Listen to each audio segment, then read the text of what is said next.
September, magkakaroon ng sweldo yung mga empleyado natin sa Sulu from the Bangsamoro region. Walang problema. Mamayang, as we speak, we are scheduled to conduct a special cabinet meeting. Yan po yung isa sa pag-uusapan and to firm up at magkaroon ho ng common at saka legal position ang government of the day, ang ating pong Bangsamoro government.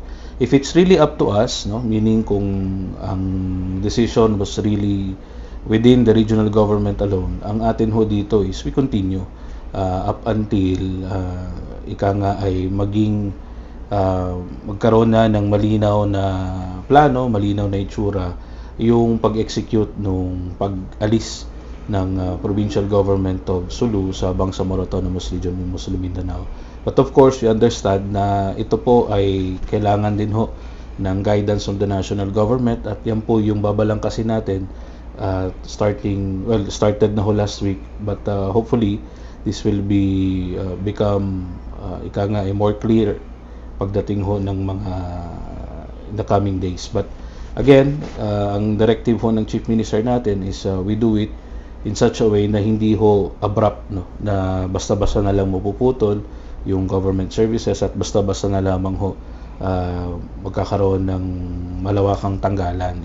Ayaw ho natin na magkaroon ho ng ganon. So, yun, magkakaroon ng cabinet meeting mamaya to clarify. So, hopefully, open kami. We could call you, CABSEC, to ask updates as regards that. Kasi very critical na yung mga 7,000 employees natin, yung 6,000 na teachers, yung mga ISAL teachers natin ay hindi magsa-stop yung kanilang sweldo kasi bangabat immediately executory yung batas, very important na hindi rin mabulabog yung buhay ng ating mga kababayan. Yung mga projects and programs, CABSEC, ano ang mangyayari doon? For example, yung mga soft projects natin. Yung pong when it comes to the operations tsaka implementation ng mga special programs natin, several aspects po ito, yung mga natapos na, wala na ho tayong problema doon dahil yun naman po ay properly turnover na nagagamit na ho ng ating mga kapatid sa Sulu. Wala na ho tayo magiging question doon, inshallah. Yung mga ongoing, yun po yung medyo tricky part at yun din yung isa sa mga pag-uusapan mamaya sa pulong ng gabinete. Pangatlo, yung pong supposedly ay i-award, ang initial hong instruction mula ho sa ating pong leadership is stop muna. Hindi po muna natin itutuloy until meron ho tayong clear at saka mutual guidance both from the regional government and the national government. Yung pong mga soft programs na sinasabi ho natin, kagaya ho ng mga special, yung pong medical outreach, medical mula sa Bangsamoro government, yung iba pa pong mga MAIP, from the members of the parliament, kagaya ho ninyo kakadon. I know marami kayong pondong nilaan, sa ating pong mga hospitals sa Sulu.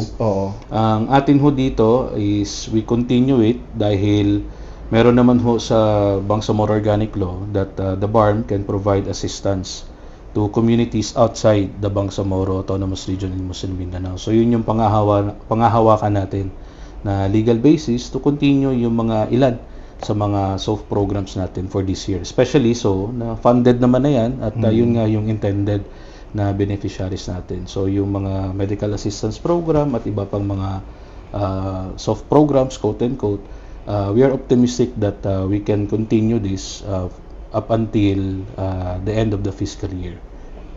Okay. Paano naman yung mga hard programs natin, yung mga projects natin katulad ng mga roads, mga multi-purpose buildings, mga municipal hall, barangay hall? Yun yung isa sa mga inaaral natin ngayon. So long as wala ho tayong na-violate na batas, we don't see any reason not to continue yung especially funded na naman for this year. Again, this is still subject dun sa legal at saka auditing review natin, But ang directive of the Chief Minister is, if we can see, kasi tayo naman, we can go beyond, no? Personalities, we can go beyond ika nga yung iba pang mga issues. Basta makikita lang natin na ito ay makakatulong sa ating pong mga kapatid sa Sulu, at we don't have any legal impediments, and then why not? Yun naman yung laging ika nga ay premise ng discussion kapag pinag-uusapan itong bagay na ito sa cabinet.